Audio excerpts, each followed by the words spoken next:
दोस्तों अस्सलाम वालेकुम रहमतुल्लाहि व बरकातुहू। मोहतरम नासिर साहब देख के तो बरखुरदार कहने को दिल करता है, मगर हैं बरदर अज़ीज़ माशाल्लाह, अल्लाह पाक उम्र और सेहत तंदुरुस्ती दे।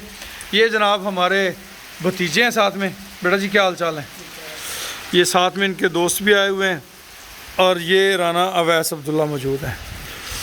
नासिर साहब आए तो जी मौसम उम्मीद है, बारिश बहुत है, तो ये बारिश बहुत दिनों तो चल रही है। दोस्त कहते हैं कि वीडियोज़ नहीं आ रही, मैं क्या इस कंडीशन वीडियोज़ आने का बनता ही नहीं कोई सिस्टम।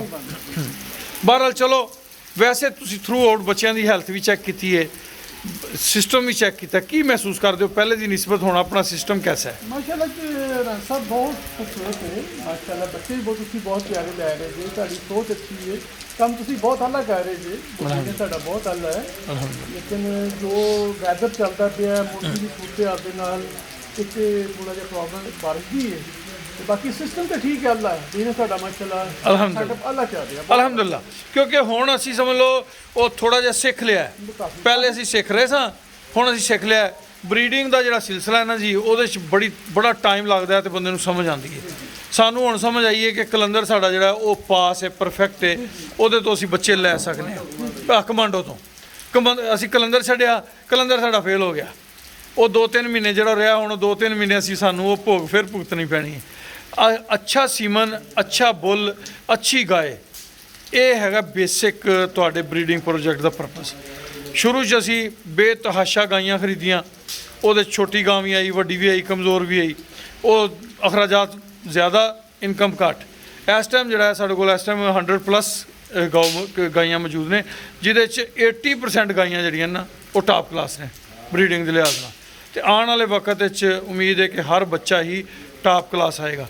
जिहड़े इस टाइम अपने को प्रैगनेंट एनीमल खड़े ने, उन्हां च ब्राह्मण है टॉप क्लास, उन्हां च हैरीफोर्ड है, उन्हां च नीलोर है, उन्हां च मिल्किंग गिर है, उहदे च हैरीफोर्ड तो अलावा एक होर हैगी है, किहड़ी ब्रीड है वैस? एंगस की ब्रीड है। इस टाइम ना बहुत सारिया अच्छिया ब्रीडां वो मुस्तकबिल साढ़े फार्म से पैदा होने की चांसेस पैदा हो गए ना, क्योंकि कन्फर्म प्रैगनेंट ने।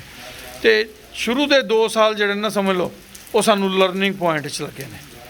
जदों बच्चे आए सानू समझ आई कि असी पहले जोड़े बच्चे लॉन्ग टर्म पालते रहे हैं, वो भी साढ़े जिहड़ा ब्रीडिंग फार्म है ना वो वास्ते मुमकिन नहीं गा।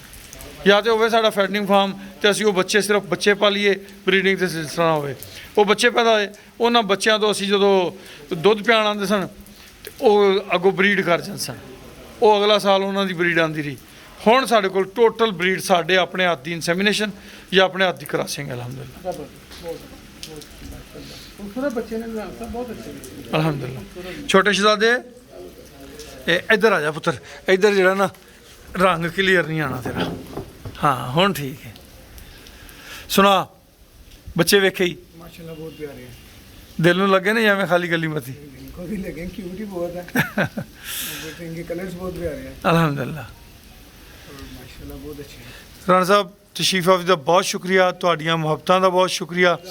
ये देखो इन्नी बारिश के बावजूद तुसी विजिट किया, लाहौर तो तशरीफ रखते हैं जी राणा नासिर साहब, तो अनमोल फेमस फैमिली मैंबर ने अल्हम्दुलिल्लाह।